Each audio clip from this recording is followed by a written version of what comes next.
Welcome to this explainer. Today, we're tackling a fascinating challenge in education, and I want to look at it through a lens I absolutely love: architecture. Think about it. A school isn't just a building made of bricks and mortar, right? It's a structure built out of ideas, experiences, and guided explorations. And if a school is a building, then its curriculum is the master blueprint. So today, we're going to unpack exactly how educators become, well, architects of the mind by designing something called a program of inquiry. I really want you to stop and think about this for a second. How do you actually map out an entire childhood of learning?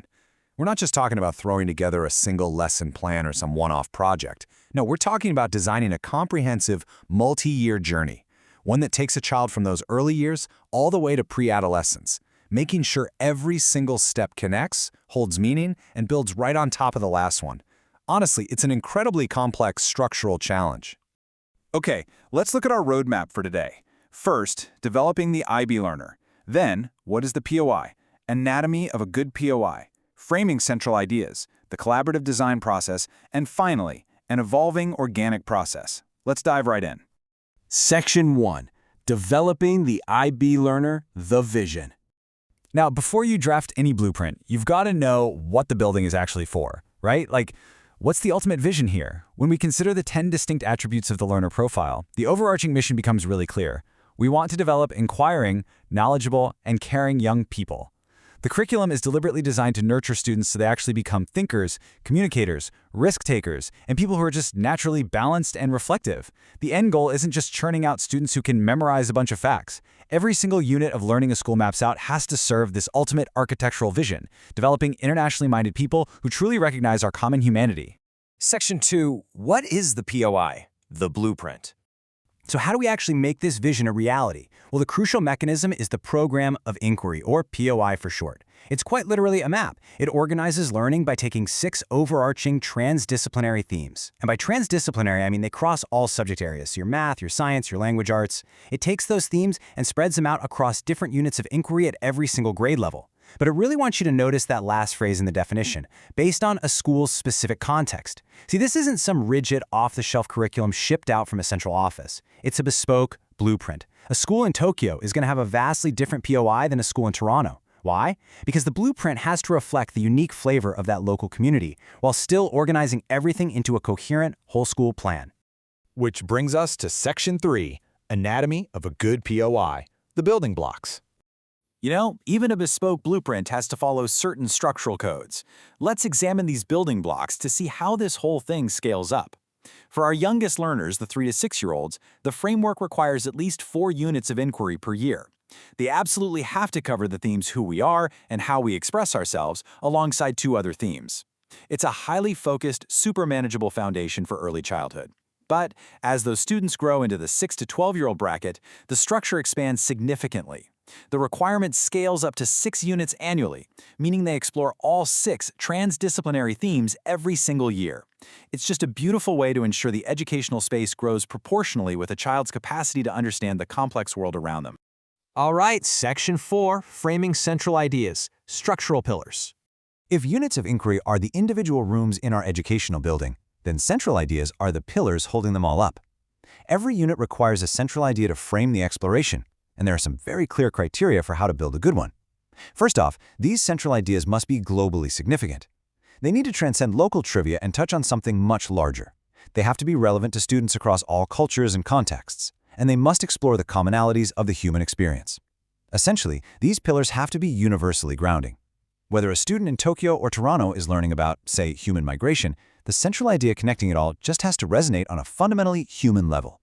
Now, notice a really vital philosophical point here. Central ideas must be value-free.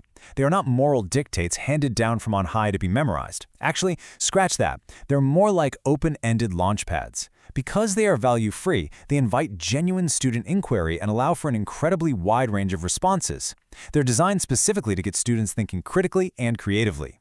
They don't tell the student what to think. Instead, they provide this sturdy framework for the student to construct their own conceptual understanding. Supporting these central ideas are specific concepts. But think about physical architecture for a second. If you cram too many support beams into one tiny room, it becomes totally cluttered and unusable, right? Well, a good program of inquiry outlines a strict structural limit.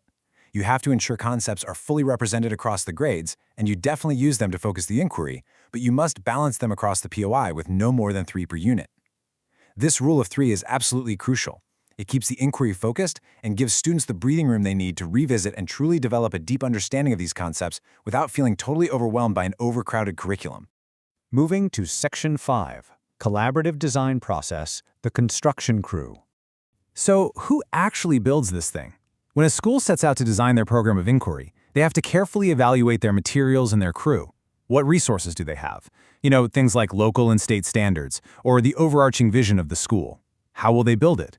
Meaning, how are they going to carve out the necessary collaboration time for grade level or whole school development?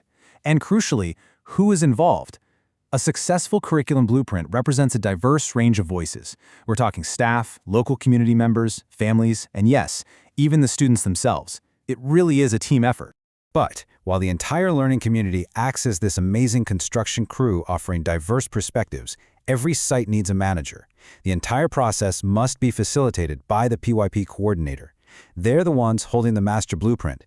They're the ones ensuring that all those diverse ideas, those necessary state standards, and the local context are carefully integrated into a cohesive, balanced curriculum that actually aligns with the philosophy of inquiry. This collaborative process is a massive undertaking, for sure, but it really demonstrates a school's deep commitment to its teachers and its broader community. Finally, Section 6, an evolving organic process, the living structure. Let's step back and look at the life cycle of this architecture. Too often, we tend to think of a curriculum as this heavy, giant binder that just sits on a shelf collecting dust once it's finished. Well, a true program of inquiry pushes forcefully against that idea. It is absolutely not a static end product. Instead, it is an evolving, organic process. It's a living, breathing structure that has to be continually reviewed, refined, and adapted based on the specific students in the building and the rapidly changing world outside of it. Which leads directly to a critical question schools have to constantly ask themselves. Is our POI responsive and reflective? A truly great curriculum doesn't just march blindly forward. It looks back to previous learning, giving deep value to what is happening right now while still remaining flexible enough to prepare for future learning. It requires educators to constantly walk through their own blueprint, checking the foundation, and asking if the structure still serves the students' needs today. And that brings us to our final thought for this explainer.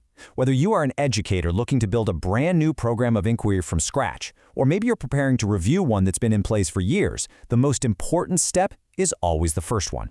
So how will your school identify its starting point? What information do you actually need?